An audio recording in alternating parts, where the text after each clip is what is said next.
पालक सुद्धा नेऊन अडकून टाका पोर एकदा 11 ते 5 या क्लास नंतर त्या क्लास नंतर. अरे अडकून टाकायसाठी जर जन्माला ते काहीतरी वेळ काढा, क्वालिटी टाइम द्या, तिथं नीट चाललंय की नाही बघा, प्रश्न विचारा, जा तिथे. रिक्षावाला कोण आहे बघा, स्कूल बस मधून चढवतो उतरवतो कोण बघा, स्कूल बसवाला कोण आहे बघा, शाळेतला शिपाई कोण आहे बघा, शाळेत तिथे टॉयलेट्स नाही की नाही बघा, मुलींच्यासाठी तिथे वेंडिंग मशीन्स आहेत की नाही बघा, या सगळ्या संदर्भात नीट माहिती प्रशिक्षण दिलं जातं की नाही बघा.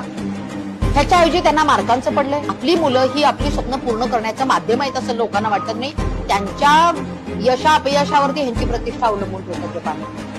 पालकही ग्राहकच झालेले आहेत. बाळ जन्माला घालून त्यांना वाटतं आपल्या लेकरं म्हणजे आपले ऑब्जेक्ट आहेत, बार्बी डॉल आहे आणि तिच्याशी मी खेळणार आहे. ते ह्युमन बिईंग आहे. निसर्गाने तुम्हाला नीट सांभाळून देण्यासाठी तुमच्या ट्रस्टी म्हणून जबाबदारी टाकलेली. आम्ही आमच्या लेकरांचे विश्वस्त नाहीच आहे, आम्ही आमच्या लेकरांचे मालक व्हायला बघतो.